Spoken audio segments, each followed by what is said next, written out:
الله ربي والإسلام ديني ومحمدا رسول الله. Sesungguhnya yang aku katakan buta itu, kata Allah, bukanlah buta mata zahirmu yang di kepala, akan tetapi butanya mata hatimu yang ada di dalam dada. Buta mata hati yang ada dalam dada. Itu maksudnya, siapa yang tidak mengenal diriku, kata Allah, di dunia, maka dia tidak akan pernah mampu mengenal diriku di akhirat. Itulah sebenarnya orang yang buta. Siapa yang tidak mengenal diri kedua waktu hidupnya, maka dia tidak akan pernah mengenal diriku di waktu matinya. Itulah yang sebenar buta. Siapa yang tidak mengenal diriku, yang telah wujud dan nyata pada dirinya, aku yang wujud dan aku yang bersifat semata-mata pada dirinya, pasti dia tidak akan pernah mengenal aku yang wujud di luar dirinya. Maka itulah sebenar-benarnya orang yang buta. Dan orang yang buta itulah orang yang tersesat. Sedangkan orang yang mendapat petunjuk adalah orang mengenal Allah. Faman yahdillah fahuwal muhtadi, wa may yudlil falan tajidalu waliyan mursyida. Barang siapa yang mendapatkan hidayah, siapa yang mendapatkan petunjuk, fahuwal muhtadi, maka dialah sebenar-benar orang yang mendapat hidayah yang petunjuk itu. Siapa yang telah mampu mengenal aku di dunia ini, maka di akhirat juga mampu dia mengenal aku. Siapa yang mampu mengenal aku waktu hidupnya, di waktu mati pun dia juga mampu mengenal aku.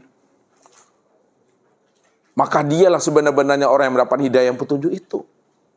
Wa may yudlil falan tajidalu waliyan mursyida. Barang siapa yang disesatkan Allah, siapa yang ditutup Allah hatinya, tidak Allah bukakan rahasia dirinya kepada dirinya, kemanapun dia pergi, dia mencari dan menemui aku. Kalau aku sudah sesatkan dirinya, aku telah butakan hatinya, aku tidak bukakan rahasia diri aku kepada dirinya, falan tajidalahu waliyan mursyida, maka dia tidak akan pernah mampu menemui wali yang mursyid sejagat raya ini, seisi alam ini, yang bisa memberi hidayah dan petunjuk kepada dirinya. Ingat kata Allah, sesungguhnya waliyan mursyid itu adalah aku. Wali mursyid itu Allah, Bapak Ibu. Allah lah yang dikatakan wali mursyid. Makanya Allah menjelaskan rahasia kewalian dirinya. Allah waliyul mu'minin, Allah waliyul muttaqin, Allah waliyul muhsinin, yukhrijuhum minaz zulumati ilan nur.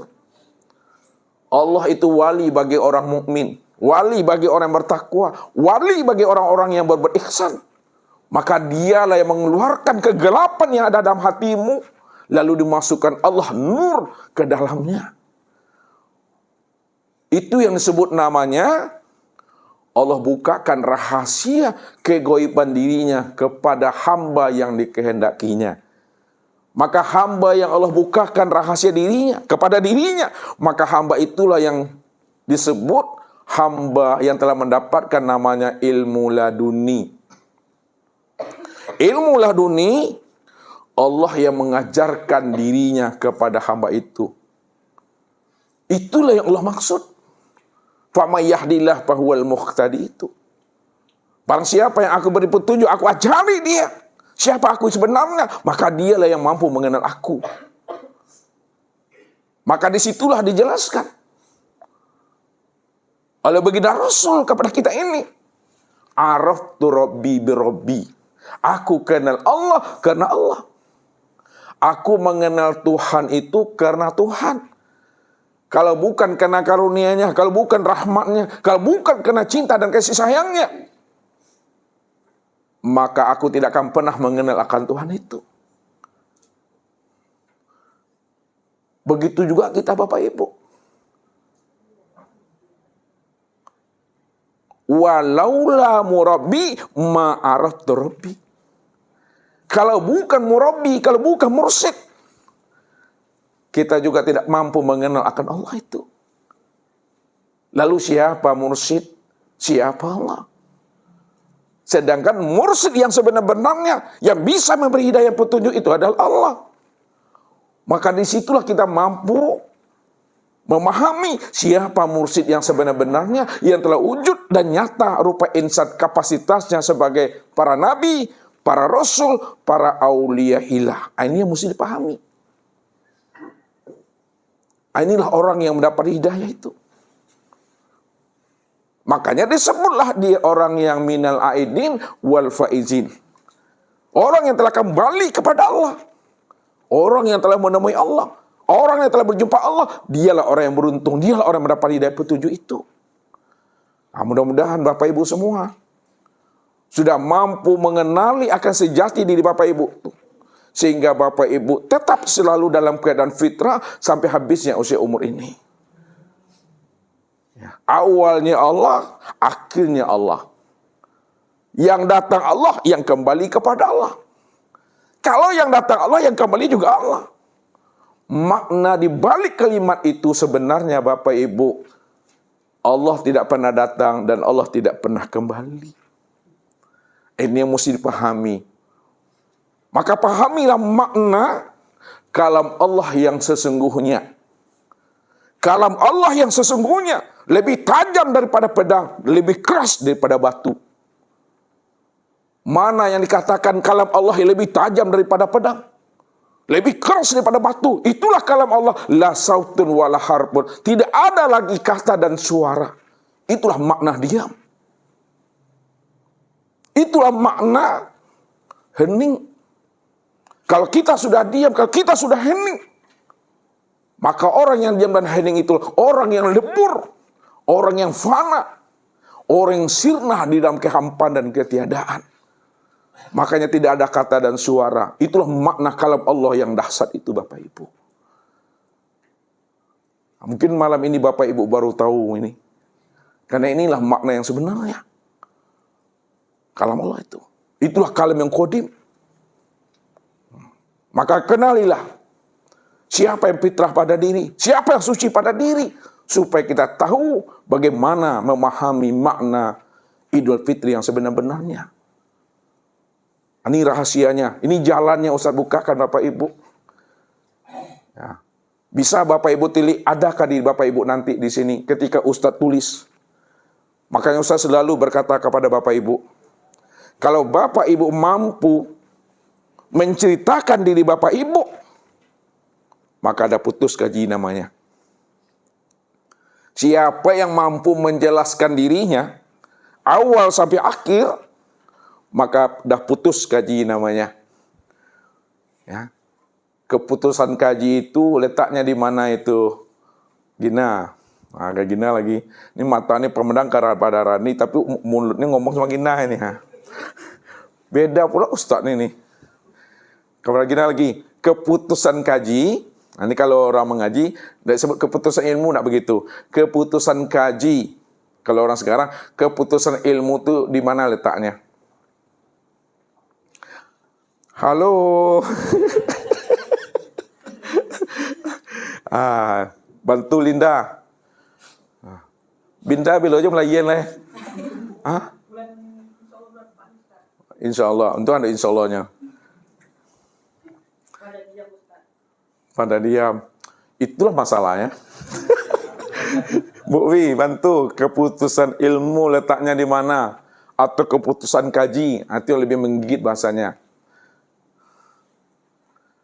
Dewi, berarti samosnya itu. Yang email yang mana mau email ini kok? Email ya, emailku. Mana yang katakan keputusan ilmu atau keputusan kaji? Salah tuh Bu. Bu Risna. Kok lalamu bersuluk nampak kau mah? Lalamu bersuluk. Tahu maksud Ustaz lalamu bersuluk tu? Lalamu nak keluar. Lalamu nak berkunjung sama Ustaz. Ziarah guru. Ziarah guru. Mana yang ini? Halo Ibu. Ini istrinya Pak Faisal kan? Tetap yang dulu kan? Tetap yang dulu. Mana yang katakan keputusan kaji? Keputusan kaji atau keputusan ilmu? Yang sebelahnya. Ibu apa namanya? Ibu Tika? Febri? Bu Evi ya? Nah, Evi. Mana yang katakan keputusan kaji, Bu Evi? Nah, naik kajinya nih. Ini masih kosong papan tulisnya. Yang kosong deh ilmu tuh. Sebelahnya lagi. Halo Ibu.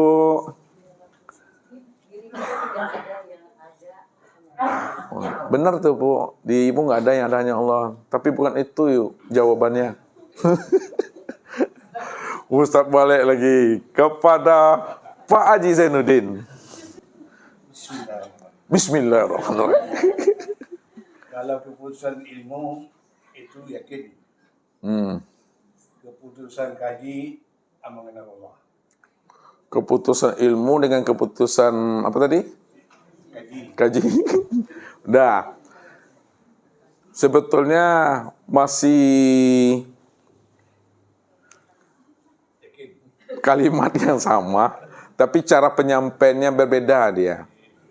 Biar mudah Bapak Ibu memahaminya, supaya aku tidak bertele-tele. Jadi kalau ada orang Bapak Ibu bertanya sama Bapak Ibu, atau Ustadz langsung yang bertanya Bapak Ibu, mana yang dikatakan keputusan kaji, mana yang disebut namanya keputusan ilmu, keputusan kaji atau ilmu itu pada iman. Iman itu antuk minu biruqyatillah. Iman itu di mana Bapak Ibu sudah melihat dan menyaksikan Allah. Kalau keputusan ilmu itu atau kaji itu pada iman, maka keputusan pandang kepada siapa? Nah, itu dia. Keputusan pandang itu pada Allah. Itu maknanya. Apa yang kita pandang, apa yang kita lihat, apa yang kita saksikan, sadarilah itu sesadar-sadarnya, itulah wujud nyatanya Allah itu. Makanya keputusan kaji dengan keputusan pandang itu beti Bapak Ibu. Beda tipis itu. Karena keputusan kaji itu adalah iman itu menyaksikan Allah. Kalau iman itu menyaksikan Allah, maka keputusan pandang itu tetap kepada Allah. Inilah pesan Nabi kepada kita.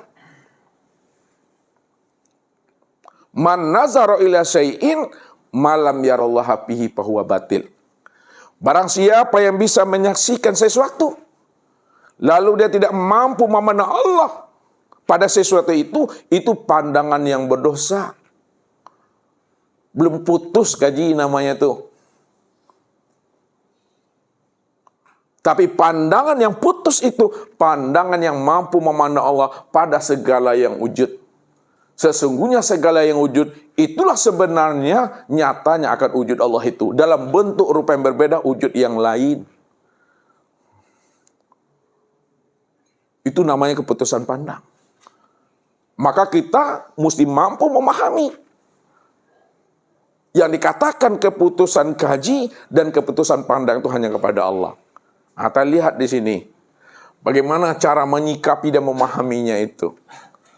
Nah, cara memahami dan menyikapinya, tetap kita menilik, memandang kepada diri ini. Man arafa nafsahu,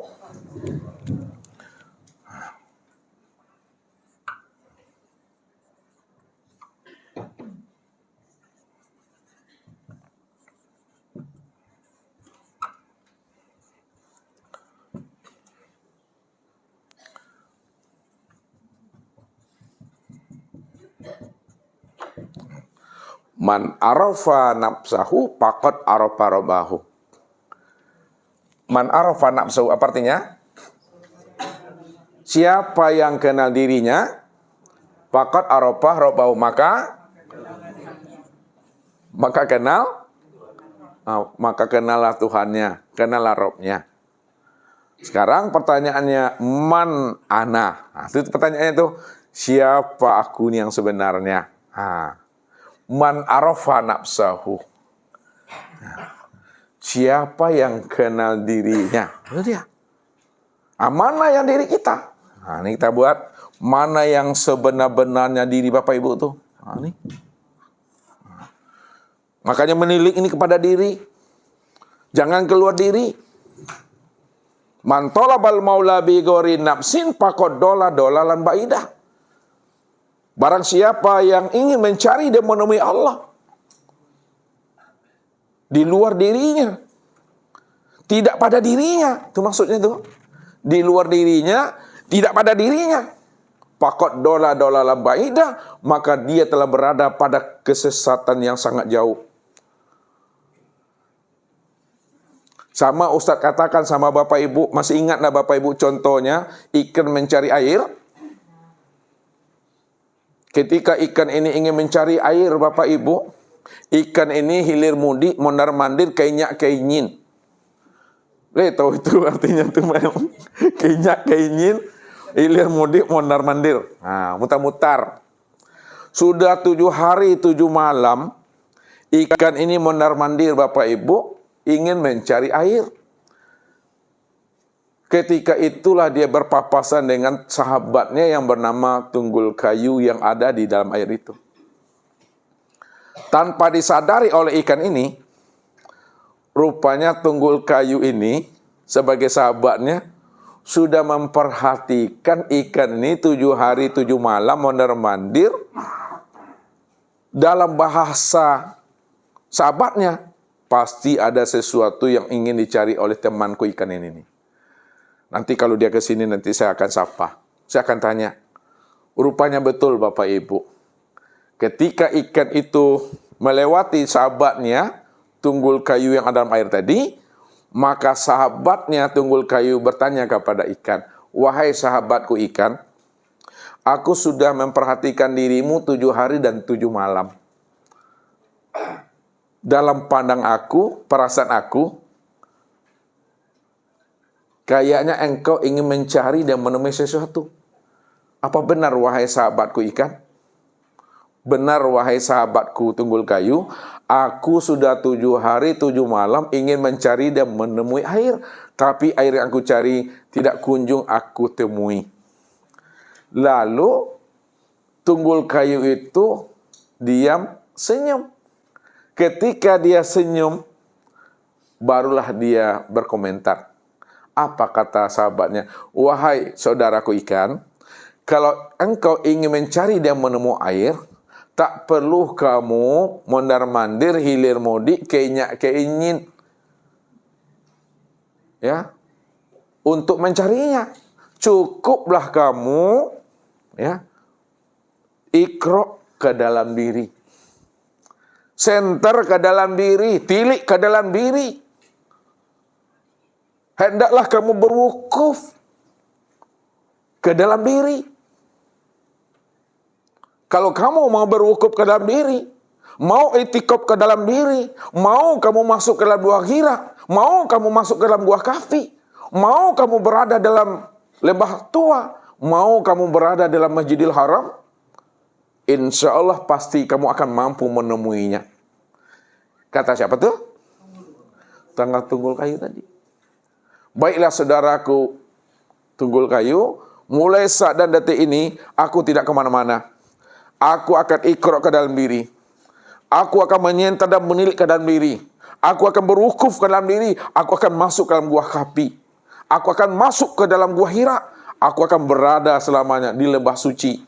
Aku akan berada selamanya di dalam Masjidil Haram. Ketika itulah Bapak Ibu, setelah ikan tadi bicara, ngomong, menyampaikan kepada sahabatnya, mulailah dia itu menilik ke dalam diri. Menyenter, menoi-noi ke dalam diri. Disitulah ikan tadi baru kaget, tersentak, rupa air yang dia cari selama ini tidaklah di mana-mana. Karena dia sudah berada di dalam air. Sebab apa? Sebelum ada dirinya air itu telah ada. Barulah ikan mampu memahami dan menyadari bahwa dia telah berada dalam air sebelum dirinya ada, air itu telah ada. Pada saat dia mau ikro menyenter ke dalam dirinya Bapak Ibu. Sebabnya apa Bapak Ibu? Kalau ikan itu tidak hidup di dalam air, lalu hidupnya di mana? Ada hidupnya di darat tuh apa? Berani? Tidak ada. Jadi ikan itu biasanya hidupnya mana? Di darat? Di air.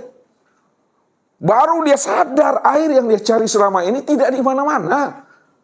Dia sudah berada dalam air sejak mula adanya. Sejak mula jadinya. Ikan itu sudah berada dalam air itu. Tidak mungkin adanya di darat, lalu dia berpindah alam, dia masuk ke air. Sejak mula adanya ikan itu sudah berada dalam air. Baru dia mampu memahami itu setelah dia mau iqra membaca ke dalam dirinya.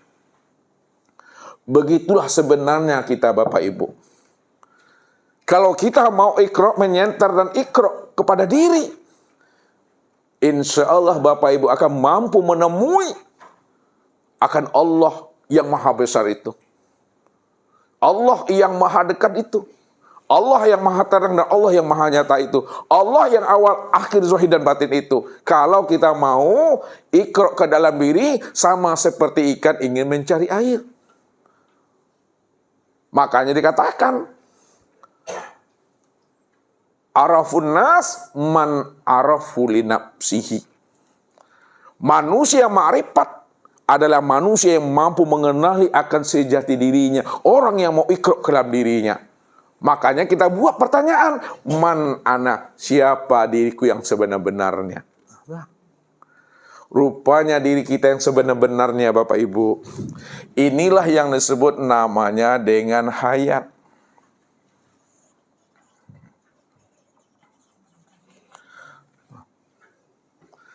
Jadi diri Bapak Ibu yang sebenar-benarnya, diri yang ori, itu maksudnya, diri yang asli, itu adalah hayat. Yang menjadi masalahnya, al-ismu wal musamma wahid. Nama dengan diri yang punya nama itu esa. Disebut namanya spidol, jelas wujudnya. Sebut namanya mik, jelas orangnya. Disebut namanya hayat, yang mana orangnya, yang mana wujudnya. Ini yang mesti dipahami. Makanya setiap kata itu mesti terang. Jangan kita pandai bertorika, pandai berbahasa, pandai bermain kata. Tapi kita tidak paham, tidak kenal, tidak tahu apa yang kita sebut selama ini.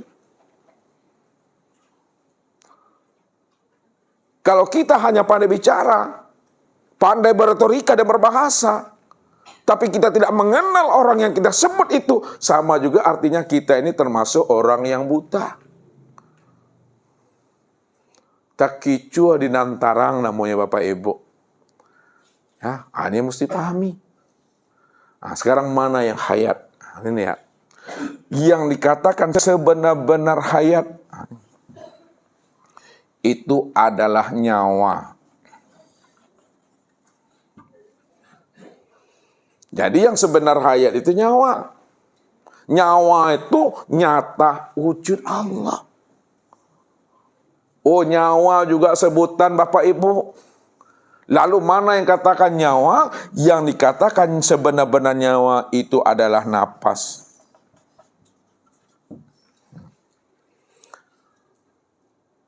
Napas yang turun naik itu, yang keluar masuk, itu napas namanya. Kalau yang dikatakan nyawa yang mana? Epa. Kalau napas turun masuk, keluar naik, keluar masuk, turun naik, itu pasangannya. Kalau nyawa, bukan. Kalau yang dikatakan nyawa tadi kan nyatanya wujud Allah. Meliputi sekalian batang tubuh dan memenuhi sekalian roh. Itu nyawa namanya. Ya, Ustaz ulangi lagi, biar mudah Bapak Ibu memahaminya, karena Ustaz ada bertanya sama Bapak Ibu. Yang dikatakan sebenar-benar diri itu adalah hayat. Hayat itu apa artinya tuh? Nah, hidup. Jangan nanti nggak paham pula. Kalaulah yang dikatakan sebenar-benar dirinya Bapak Ibu adalah hayat, hidup, mana yang dikatakan hayat itu adalah nyawa. Nyawa itu meliputi sekalian batang tubuh dan memenuhi sekalian rongga tubuh. Itu nyawa namanya. Lalu, mana yang disebut nyawa? Lagi, yang dikatakan nyawa itu yang sebenarnya itu adalah napas. Mana yang dikatakan sebenar-benar napas?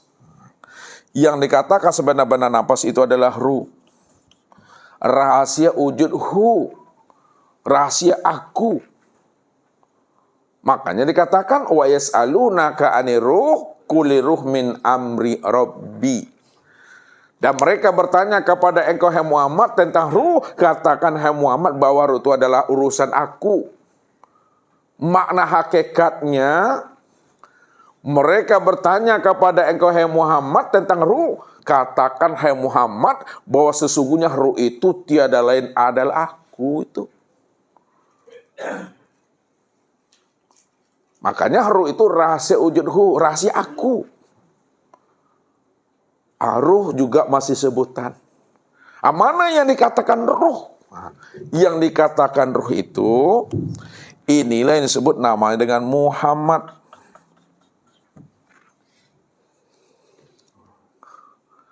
Bukan Nabi Muhammad, Bapak Ibu, yang salah-salah Bapak Ibu memahaminya. Yang sebenar-benar ruh, itu adalah Muhammad. Muhammad yang Ustadz maksud bukanlah Nabi Muhammad, akan tetapi adalah Nur Muhammad. Itu maksudnya itu. Mana yang dikatakan sebenar-benar Muhammad atau Nur Muhammad? Ya, yang dikatakan sebenar-benar Muhammad itu adalah sifat. Sifat Allah itu maksudnya. Sifat Allah. Kalaulah yang sebenar-benar Muhammad itu sifat Allah yang mana itu ibu-ibu? Maksudnya tuh. Sifat ma'ani. Ada berapa?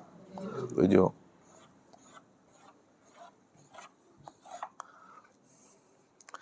Yang pertama, apa? Sama. 2, basar. 3, kalam. 4, ilmu. 5, kudrat. 6, iradat. 7, hayat. Makanya yang dikatakan sebenar-benar Muhammad itu adalah sifat Allah tuh. Sifat Allah itu yang disebut namanya sama, basar, kalam, ilmu, kudrat, iradat, dan hayat. Apa arti sama tuh, Mel? Melihat tuh. Mendengar. Basar, kalam, ilmu, mengetahui, kudrat, puasa, iradat, hayat. Ini sifat Allah. Udah paham kita Bapak Ibu? Ya, bahwa yang sebenar-benar Muhammad itu sifat Allah. Lalu udah paham kita itu sifat Allah, siapa sebenar-benar sifat itu siapa? Tuh, tilik ke dalam, resek ke dalam. Ya, diresek tahu, dirosok. Makanya Bapak Ibu pandai membaca yang tersurat, pandai pula mengkaji yang tersirat. Sekarang kita mencari yang tersirat, mencari yang tersurat. Caranya diresek ke dalam. Itu maksudnya tuh. Siapa sifat ini yang sebenar-benarnya?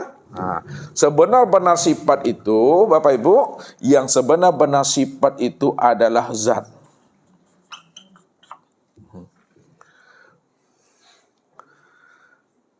Yang sebenar-benar sifat itu zat. Kalaulah sebenar-benar sifat itu adalah zat, lalu zat ini siapa namanya?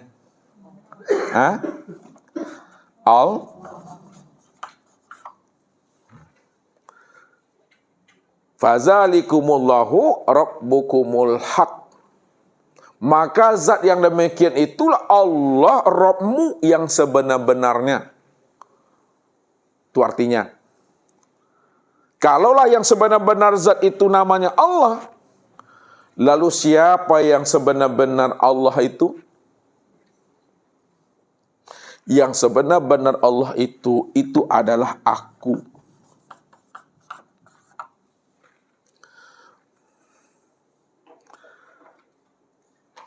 Aku masih ucapan. Kalaulah yang sebenar-benar zat yang bernama Allah itu adalah aku masih ucapan. Mana yang dikatakan sebenar-benar aku? Yang sebenar-benar aku itu adalah kosong.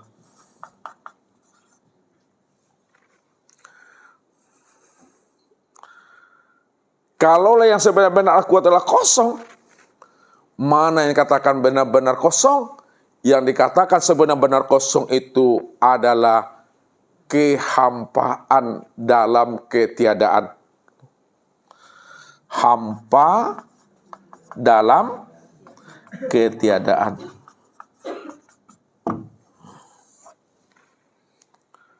Itulah makna yang sebenarnya yang dikatakan kalam Allah yang dahsyat, lebih tajam daripada pedang, lebih keras daripada batu. Itu adalah kalam, la sautun wala harfun.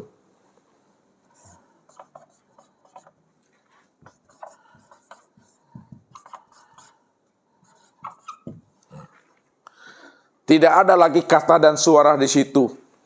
Itulah diam yang sebenar-benarnya. Kalau dah Ustaz bilang kosong hampa dalam ketiadaan, itu tidak ada kata dan suara di situ. Itulah yang si aku itu. Makanya sebelum adanya sesuatu, sebelumnya ada segala yang wujud ini, maka dialah yang lebih dahulu ada sebelum adanya sesuatu dan sebelum adanya segala yang wujud ini. Maka inilah yang dikatakan namanya dalam bahasa kajinya la sautun wala harpun.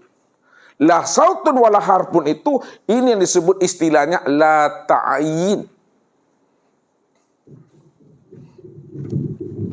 Ini istilahnya la ta'yin.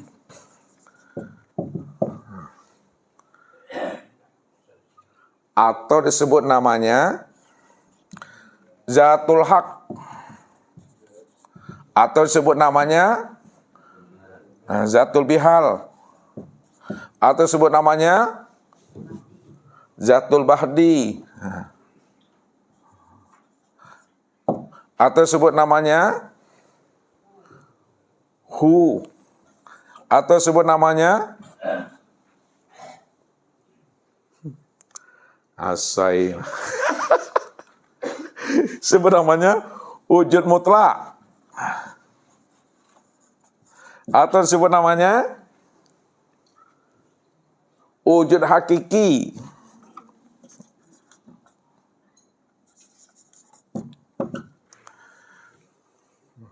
Jadi wujud hakiki, wujud mutlak, hu, zatul bihal, zatul bahdi, zatul haq, la ta'yin, itu untuk memberikan pemahaman dan penjelasan bahwa diri aku yang bernama Allah itu tidak bisa disebut dan tidak bisa dijelaskan. Tidak ada kata yang bisa memberikan pemahaman tentang dirinya. Karena memang dia itu adalah kosong dalam kehampaan, hampa dalam ketiadaan. La sautun wala harpun. Itu yang sebenarnya aku itu. Kalaulah yang sebenar-benar aku itu, itulah hampa dalam ketiadaan, tiada dalam kehampaan tadi, itu yang sebenar-benar aku, maka itulah yang dikatakan sebenar-benarnya diri, Bapak Ibu. Itu yang sebenar-benar diri. Lalu kita tilik lagi cara memahaminya. Yang sebenar-benar diri tadi, itulah aku. Aku itu yang bernama Allah. Allah itu yang dikatakan zat. Ya, maka dikatakan yang sebenar-benar diri itu adalah Allah. Itu satu memahaminya. Yang sebenar-benar diri yang kita cari itu adalah Allah. Yang kedua, kalaulah yang sebenar-benar diri itu adalah Allah, pertanyaannya, yang sebenar-benar hayat siapa? Yang sebenar-benar hayat siapa? Allah. Kalaulah yang sebenar hayat adalah Allah, yang sebenarnya nyawa Allah, yang sebenarnya napas, yang sebenarnya roh, yang sebenarnya Muhammad, yang sebenar-benarnya sifat, yang sebenar-benarnya zat, yang sebenar-benar aku, yang sebenar-benar kosong, Allah. Maka disebutlah diri Bapak Ibu inilah yang dikatakan diri zat, diri Allah yang ori, yang asli. Namun ingat, walaupun Ustaz katakan diri Bapak Ibu ini ada diri yang zat, yang bernama Allah, yang sebenar-benar diri, Bapak Ibu jangan mengaku Allah. Apalagi Bapak Ibu jadi Allah. Jadi kita belajar memahami, kaji diri. Bukan kita ingin jadi Tuhan. Bukan kita mengaku Tuhan. Tidak ada pengakuan di situ Bapak Ibu. Makanya orang yang sudah paham tentang kaji diri, maka duduknya itu adalah pada diam. Itulah kunci ma'rifat itu. Ya. Kunci ma'rifat. Orang yang telah ma'rifat, orang yang telah usul kepada Rabb-nya, karena dia telah mengenal akan hakikat sejati dirinya, diri sejatinya, si amal dirinya. La sautun wala harpun. Tidak ada kata dan tidak ada suara. Makna tidak ada kata dan tidak ada suara itu makna yang sebenarnya diam.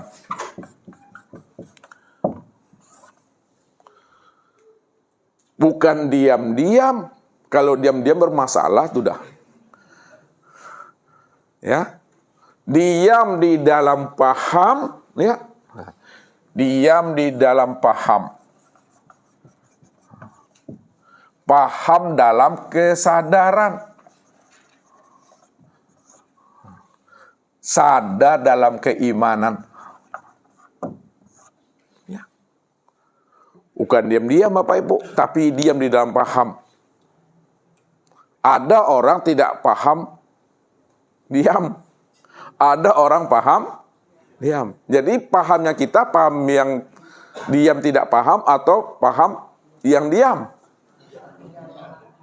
Diam di dalam paham, paham di dalam diam. Jangan diam di dalam tidak paham. Nah, itu ya. Jadi paham kita tuh paham di dalam diam.